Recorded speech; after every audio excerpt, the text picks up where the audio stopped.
Hello बच्चों, कैसे हैं आप सभी। उम्मीद है सब अच्छे होंगे, फिट एंड फाइन होंगे। आज हम लोग स्टार्ट करते हैं admission of a partner. Basically देखा जाए तो बहुत इंपॉर्टेंट चैप्टर है ये आपके क्लास 12th के हिसाब से एंड बोर्ड के हिसाब से।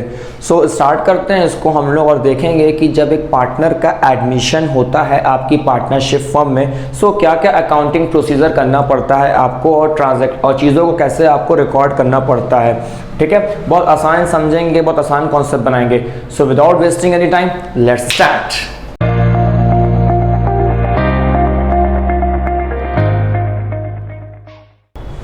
बच्चों स्टार्ट करते हैं कुछ इंपॉर्टेंट थ्योरेटिकल क्वेश्चन से, फिर आते हैं क्वेश्चंस की तरफ कि जब आपका पार्टनर का आपकी पार्टनरशिप फर्म में एडमिशन होगा।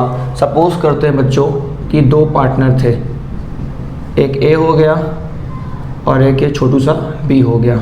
चलिए ठीक है, तो ये लोग अपनी पार्टनरशिप फर्म चला रहे थे।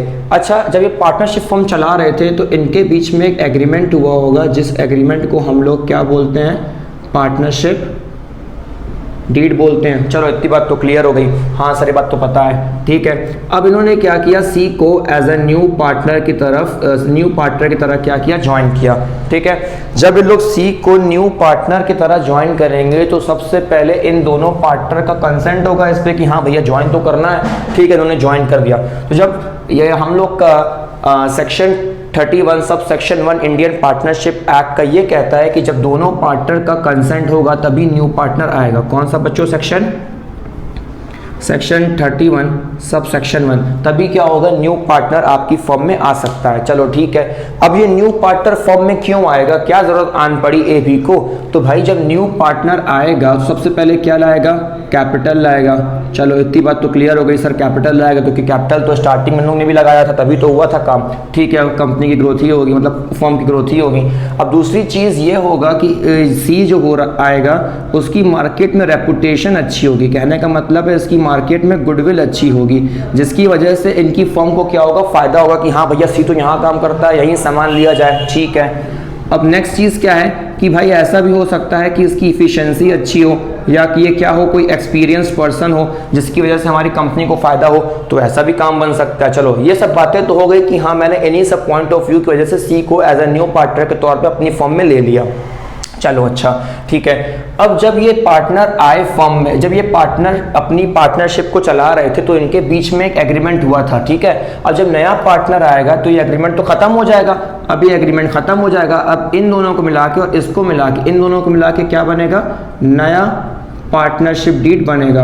तो यहीं से एक चीज़ और आती है कि इसको हम लोग कहते हैं reconstitution of a partnership form. जब पुरानी पार्टनरशिप डीड खत्म हो जाती है और नई पार्टनरशिप डीड फॉर्म होगी तो वो पूरा हिसाब किताब, पूरा चिट्ठा फिर से खुला, पूरा सब कुछ फिर से तय किया गया, तो उसको हम लोग क्या कहेंगे, पार्टनरशिप डीड बोलते, और उसको हम लोग क्या कहेंगे, reconstitution of a partnership form बोलेंगे। और यहाँ पे नई पार्टनरशिप डीड फॉर्म हुई, इसी वजह से ऐसा हुआ।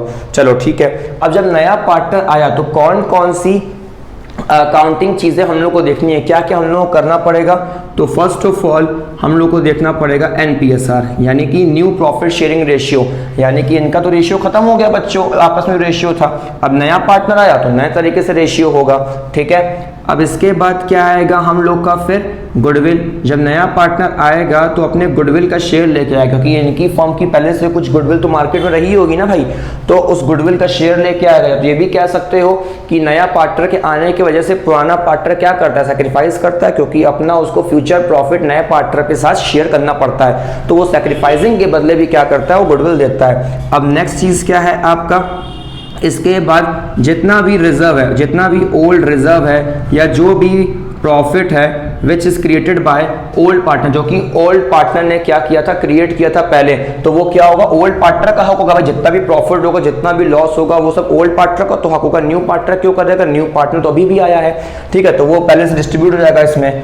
ठीक है, अब फिर क्या है यहाँ पे, रिवैल्यूएशन। जब नया पार्टनर आएगा यहाँ पे तो नए पार्टनर के आने से सारी चीजें चेंज तो हो रही हैं हम लोग की, तो जितना भी आपके एसेट्स और लायबिलिटीज होते हैं उसको हम लोग क्या कहते हैं, मार्केट की वैल्यू के अकॉर्डिंग रीवैल्यू कहते हैं। जो भी प्रॉफिट उसमें से आएगा, जो भी लॉस उसमें से आएगा, वो भी क्या करेंगे, ओल्ड पार्टनर अपने पास रख लेते हैं इन देयर ओल्ड रेशियो।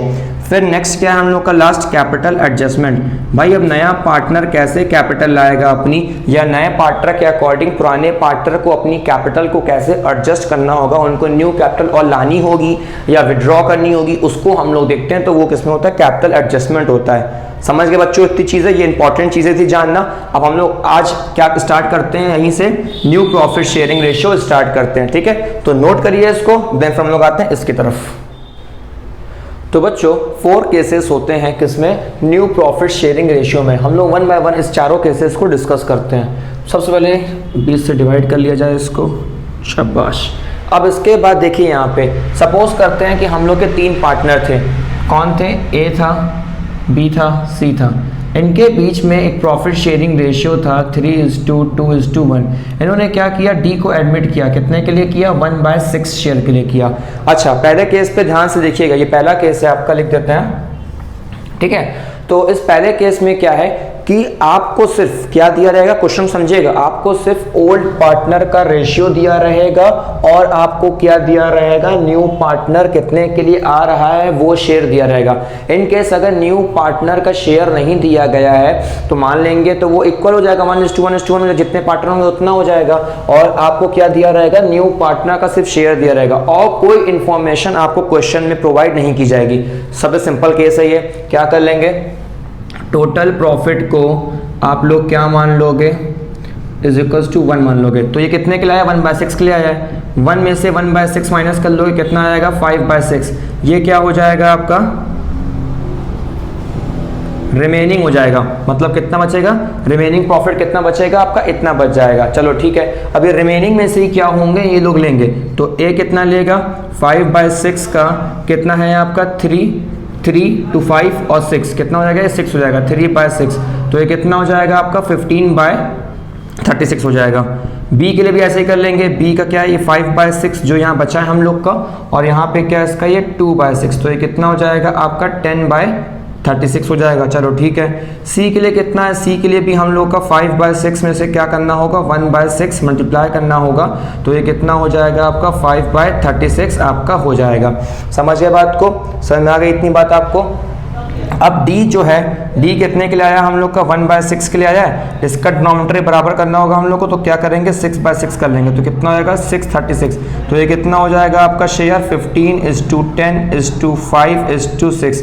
यही क्या हो जाएगा, आपका आंसर हो जाएगा। समझ में आ गई आपको इतनी बात। अब हम लोग क्या करते हैं, सेकंड केस की तरफ आते हैं। इसको आप लोग नोट करिए, तो लगे हम लोग क्या करें, सेकंड केस भी हम लोग देखते हैं, ठीक है। चलिए, सेकंड केस हम लोग का क्या है, सपोज करते हैं कि 2 पार्टनर हैं, एक ए है एक बी है, ठीक है। समझिएगा बात को। इनका प्रॉफिट शेयरिंग रेशियो क्या है, 7:5 है। अगेन इन लोगों ने सी को एडमिट किया, कितने के लिए, 1/6 शेयर के लिए। सेकंड केस कैसे रहेगा कि ओल्ड पार्टनर का ओल्ड रेशियो दिया रहेगा, न्यू पार्टनर का न्यू शेयर कितने के लिए आ रहा है वो दिया रहेगा, लेकिन एक चीज और दी रहेगी। क्या दी रहेगी, एक चीज कि न्यू पार्टनर ओल्ड पार्टनर से इक्वली ले रहा है। मतलब ये यहां से और इनसे क्या ले रहा है, इक्वली ले रहा है। मतलब जितना के लिए भी वो आ रहा है, वो कितने के लिए आ रहा है, 1/6 के लिए आ रहा है। तो 1/6 का आधा आधा करेंगे, आधा इससे लेगा और आधा इससे लेगा। चलो ठीक है, तो आधा कर लेते हैं। तो 1/6 का हाफ कितना हो जाएगा, 1/2 से मल्टीप्लाई कर लेंगे, यानी कितना हो जाएगा, 1/12। यानी कि 1/12 लिया जाएगा ए से और 1/12 किससे लिया जाएगा बच्चों, बी से लिया जाएगा। तो ए कितना देगा, देख लेते हैं। ए है 7/5 कितना, 12। तो माइनस कितना हो जाएगा, 1/12। ये कितना हो जाएगा आपका, 6/12। सिमिलरली बी की तरह भी यहाँ पे ऐसे इतना माइनस हो जाएगा। तो ये कितना हो जाएगा आपका, 4/12। और सी कितने के लिए आया था, सी 1/6 के लिए आया था। डिनोमिनेटर बराबर कर देंगे हम लोग, तो 2/2 से मल्टीप्लाई कर लेंगे तो 2/12। यानी कि न्यू रेशियो क्या आगे हो गया आपका, 6:4:2। इसको अगर एक टेबल से कट रहा है तो आप काट भी सकते हो, यानी कि 3:2:1। ये क्या हो गया, आपका आंसर हो गया। समझे बच्चों, ये 2 केस आपके हो गए, ठीक है। इसको जल्दी से अपनी कॉपी में आप नोट कर लीजिए, फिर देन 2 केस जो और बचे उसको भी देख लीजिए आज ही। तो बच्चों स्टार्ट करते हैं हम लोग थर्ड केस, देन आफ्टर फिर फोर्थ केस करते हैं। तो थर्ड केस क्या कहेगा, लास्ट सेकंड केस में आपने क्या देखा कि नया पार्टनर जो है ओल्ड पार्टनर से इक्वली ले रहा था अपना शेयर का हिस्सा, लेकिन इसमें क्या होगा कि नया पार्टनर आएगा और क्या लेगा, अनइक्वल लेगा। यानी कि मान लेते हैं कि 2 पार्टनर थे, ए और बी थे, ठीक है। एक क्वेश्चन है यहाँ पे, देखते हैं। हाँ, ए और बी थे, इनका प्रॉफिट शेयरिंग रेशियो क्या था यहाँ पे 7:3 था। अब यहाँ पे न्यू पार्टनर आया सी कितने के लिए आया बच्चों? सी आया है यहाँ पे आपका 3/7 के लिए। चलिए ठीक है। अब अगर पुराना केस होता, सेकंड केस होता, तो ये इक्वली लेता इन दोनों से, यानी कि इसका 1/2 कर लेते हैं हम लोग, तब तो कोई दिक्कत ही नहीं होती, वो पढ़ चुके हैं हम लोग। लेकिन इसमें क्या है कि इससे ज्यादा लेगा या इससे कम लेगा, या इससे ज्यादा लेगा इससे कम लेगा, ऐसे मतलब अनइक्वल लेगा।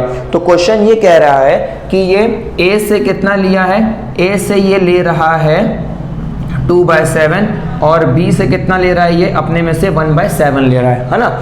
चलो ठीक है। अब किया कैसे जाए इसको करने के लिए सबसे पहले ए से कितना ले रहा है, तो ए का शेयर कितना था 7 3 10 7/10 और ये कितना ले रहा है 2/7। इसको माइनस कर लिया जाए और सेम इसमें से भी बी में से भी कर लिया जाए। तो बी का कितना था आपका 3/10 माइनस 1/7। सॉल्व किया जाए, एलसीएम 70 आएगा इसका, आप लोग एलसीएम चेक कर लीजिएगा, ठीक है।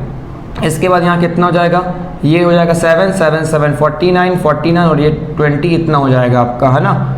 तो ये कितना हो जाएगा आपका, ये हो जाएगा आपका 29/70। सिमिलरली यहाँ भी करेंगे 7, ये 21 और ये कितना हो जाएगा आपका 10, तो ये कितना हो जाएगा आपका बच्चों 11/70 हो जाएगा, ठीक है। और सी कितने के लिए था हम लोग का, सी कितने के लिए था, सी तो हमारा ऑलरेडी 3/7 के लिए था ही। इसका डिनोमिनेटर बराबर करेंगे, 10 से मल्टीप्लाई कर देंगे, यानी कितना हो जाएगा आपका 30/70 हो जाएगा। तो न्यू प्रॉफिट शेयरिंग रेशियो आपका ये आपका हो जाएगा। समझ में आया बात बच्चों, समझे आप लोग। अब आते हैं हम लोग फोर्थ केस पे। तो फोर्थ केस क्या है, थोड़ा ध्यान समझिएगा। नॉर्मली अब तक न्यू पार्टनर आ रहा था, पुराने पार्टनर से मांग रहा था। अब पुराने पार्टनर बेचारे बोर हो गए, उन्होंने कहा कि न्यू पार्टनर भैया तुम रुको, अब की बार हम तुमको खुद अपने में से देंगे, जितना भी देंगे उससे तुमको मतलब नहीं है, बट तुमको मिलेगा। तो इसी एग्जांपल को कंटिन्यू कर लेते हैं कि ए और बी दो पार्टनर थे, इनका प्रॉफिट शेयरिंग रेशियो हम लोग सिमिलर रखते हैं कि 7:3 था। ए ने क्या किया, खुद से कहा कि मैं खुद से दूंगा सी को कितना दूंगा 2/7 दूंगा, और बी ने कहा ठीक है तो मैं ए 1/7 दे दूंगा, ठीक है। तो इतना क्या मिलेगा, ए की तरफ से मिलेगा सी को, किसको मिलेगा, सी जो न्यू पार्टनर है, और बी की तरफ से इतना उसको मिलेगा। चलो इतनी बात क्लियर हो गई। अब इसके बाद ए इतना दे रहा है, बट अपने में से दे एक्चुअली रहा कितना, इतना सैक्रिफाइस करेगा, बट अपने शेयर में से कितना सैक्रिफाइस करेगा, समझ गए बात को। तो उसको हम लोग देखना पड़ेगा। तो यहाँ पे ए का कितना है आपका 7/10 जो शेयर है, इसमें से हम लोग क्या करेंगे 2/7 को मल्टीप्लाई करेंगे, मालूम चलेगा ना कि अपने में से दे रहा है, बट अपने में से कितना दे रहा है, अपने का कितना पोर्शन दे रहा है ये। तो ये आ जाएगा आपका 2/10। इसी तरह बी का भी निकाला जाएगा, तो बी का 3/10 है, मल्टीप्लाई 1/7 हो जाएगा 3/70। चलो इतनी बात हो गई। अब हम लोग निकालते हैं, इतना वो दे रहा है, अब सीधा माइनस करेंगे हम लोग उसके शेयर में से। तो ए का शेयर कितना है हम लोग का 7/10 माइनस क्या आएगा 2/10, ठीक है। 7/10 ये आया और 2/10 जितना वो सेक्रीफाइस कर रहा था, तो ये आ गया आपका 5/10। फिर बी का कितना हो जाएगा 3/10 था उसका, माइनस करेंगे कितना 3/70, तो ये एलसीएम 70 आ जाएगा। ये कितना हो जाएगा आपका 7 21 माइनस 3 और ये कितना हो जाएगा 18/70। अब सी को कैसे मिलेगा, देखिए भाई, अब यहाँ पे हमने निकाल लिया था कि ए ने अपने में से कितना दिया और बी में से अपने कितना दिया है, तो उसका इनका ही हम लोग ने ये न्यू शेयर निकाल दिया था। अब बात आई किसके बारे में, सी के बारे में। तो सी के लिए भैया ए ने दिया है 2/10 और बी ने कितना दिया है 3/70, दोनों को हम लोग ऐड कर लेते हैं तो इसका आसानी से आ जाएगा। ये 70 का 70 एलसीएम हो गया आपका, देन इसका यहाँ 7 14 प्लस 3 ये कितना हो गया आपका 17/70, ठीक है। अब इसको बराबर कर लेंगे तो यहाँ पे क्या कर लेंगे इंटू 7/7 कर लेंगे, तो ये कितना हो गया 35/70। सो न्यू रेशियो क्या हो गया आपका 35:18:17, ये हो गया आपका आंसर। समझ में आया बच्चों। So that's all for the today's video. I hope आपको सब कुछ समझ में आया होगा। स्टिल अगर कोई भी डाउट्स होता है, कोई भी क्वेरीज होती है, तो आप फ्रीली हमसे कमेंट सेक्शन में पूछ सकते हैं। एंड हाँ बच्चों, don't forget to like share and subscribe. Thank you.